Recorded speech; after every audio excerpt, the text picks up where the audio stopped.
ini kita masuk kepada bab tentang bagaimana langkah-langkah merealisasikan iqamatuddin, bahwa kita bukan hanya disuruh untuk berpegang teguh, tapi kita juga disuruh untuk memperjuangkan Islam. Pertama, lihat di dalam surat ke-61, surat As-Saff ayat yang ke-9. Di dalam surat As-Saff, surat ke-61 ayat ke-9, Allah Subhanahu wa taala menjelaskan, a'udzubillahi minasyaitonir rajim, wallazi arsala rasulahu bil huda wa dinil haq liyudhhirahu 'alad dini kulli walau karihal musyrikun. Bahwa Allah telah mengutus rasulnya. Allah utus manusia pilihan untuk mengajarkan kepada kita tentang sebuah konsep kebenaran. Wallazi arsala rasulahu, dialah yang telah mengutus rasulnya, bil huda, membawa petunjuk diutus, wa dinil haq, serta membawa sebuah konsep yang benar tentang kebenaran, yaitu dinul Islam, dinul haq, agama yang benar. Itu semua dibawa oleh Rasulullah dalam rangka liyudhhirahu 'alad dini kulli, untuk dimenangkan. Islam itu harus dimenangkan di atas semua agama. Jadi agama lain boleh ada, nggak apa-apa. Mau Hindu, mau Buddha, mau Konghucu, apapun boleh ada. Tapi posisinya harus di bawah Islam. Liyudhhirahu 'alad dini kulli. Islam itu harus menang, bayangkan, di atas semua agama. Walau karihal musyrikun, meskipun nanti orang musyrik tidak suka, orang musyrik benci, nggak apa-apa, nggak jadi masalah. Mau benci, mau tidak suka, tetap saja tidak menggugurkan kewajiban bahwa kita harus menegakkan Islam. Dan ini juga merupakan bentuk bagaimana perwujudan kita untuk menempuh Shiratal Mustaqim agar bisa beribadah dengan utuh, dengan bersih dan di dalam sistem Islam. Maka Islam ini memang harus diperjuangkan. Satu, ini dalilnya. Yang kedua, di dalam surat ke-42 ayat ke-13.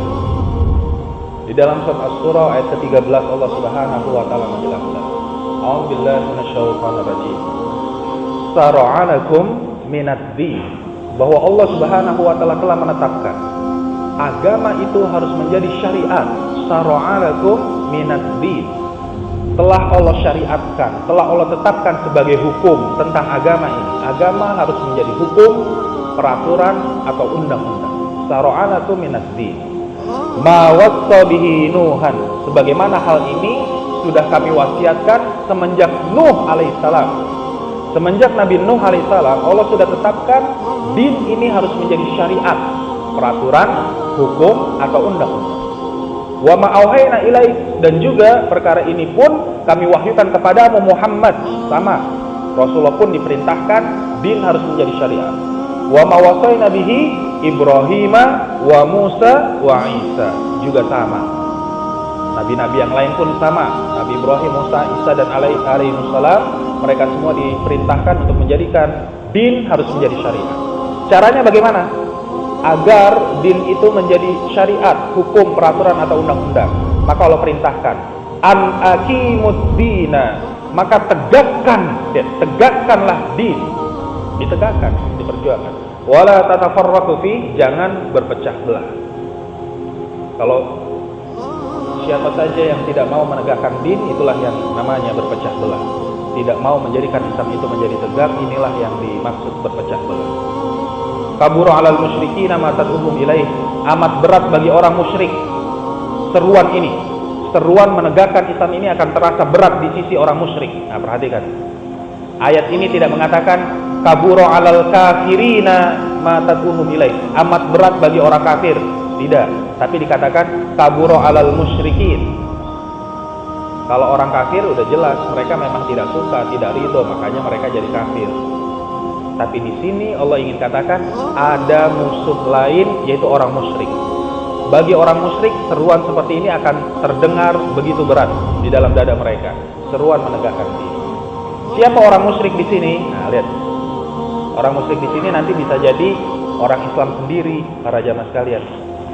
Orang Islam sendiri, yang orang Islamnya itu yang di dalam dirinya ada syirkul mahabbah, misalnya ada syirik kecintaan, ada syirkut to'ah, ada syirik ketaatan, di mana mereka lebih taat sama yang lain, lebih cinta sama yang lain.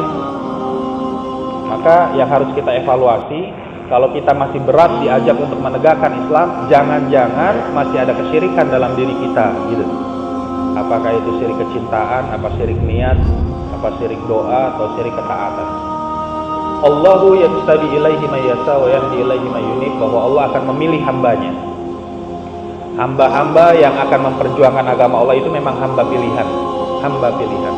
Allahu yastabi ilaihi may yasha. Allah akan memilih siapa yang dikehendakinya untuk membela agama Allah. Memang hamba-hamba pilihan yang mau bersungguh-sungguh menegakkan agama Allah. Dan Allah akan memberi petunjuk kepada siapa yang mau kembali kepada Allah. Jadi kalau mau dipilih, harus kembali kepada Allah. Jangan kembali kepada adat istiadat. Jangan kembali kepada logika. Jangan kembali kepada rasio. Jangan kembali kepada hukum mayoritas. Jangan kembali kepada yang lain. Kembali kepada Allah, nanti dipilih sama Allah. Jadi para jamaah sekalian, kita itu diperintahkan untuk bukan hanya berpegang teguh, tapi harus mau memperjuangkan. Bahkan para jamaah sekalian, lihat, di antara sekian banyak orang Islam, Allah akan membedakan orang Islam yang mau berjuang dengan yang tidak mau berjuang. Itu kedudukannya beda para jamaah sekalian. Ya,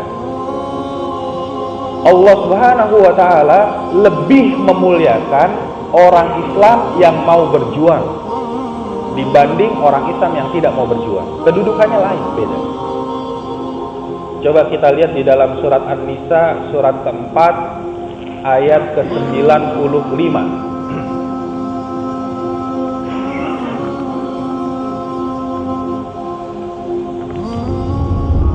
Di dalam surat An-Nisa, surat keempat ayat 95, Allah Subhanahu wa ta'ala menjelaskan, A'udzubillahi minasyaitonir rajim. La yastawil qa'iduna minal mu'minina ghairu ulid darar. Tidak sama. La yastawi, tidak sama. Ya. Siapa yang tidak sama? Yang pertama, al-qa'iduna minal mu'minin, orang beriman yang duduk-duduk saja. Ghairu ulid darar, yang tidak punya halangan apa-apa. Dibandingkan dengan wal mujahiduna fi sabilillahi bi amwalihim wa anfusihim, dibandingkan orang beriman yang berjihad dengan harta dan jiwanya di jalan Allah, la yastawi, tidak sama. Tidak sama kedudukan orang beriman yang duduk-duduk saja, yang tidak punya halangan apa-apa, dibanding orang beriman yang berjihad dengan harta dan jiwanya. Di mana letak tidak samanya? Tidak samanya bagaimana? Allah katakan, faddalallahu mujahidina bi amwalihim wa anfusihim 'alal qa'idina darajah. Allah lebih muliakan. Faddalallah, Allah lebih muliakan. Siapa? Faddalallahu mujahidina bi amwalihim wa anfusihim 'alal qa'idina darajah. Allah lebih muliakan orang beriman yang berjihad dengan harta dan jiwanya di jalan Allah dibanding orang beriman yang duduk-duduk saja satu derajat. Ya, beda kedudukannya. Wa kullu wa'adallahu husna, memang dua-duanya dijanjikan kebaikan, dua-duanya dapat pahala. Dia muslim meskipun tidak berjihad, yang satu muslim tapi berjihad, dua-duanya akan dapat pahala.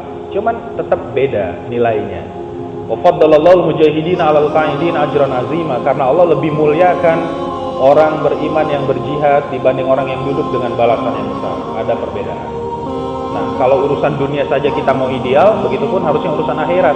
Harusnya kita juga menjadi manusia-manusia ideal. Dan yang ideal itu adalah orang mukmin yang berjuang.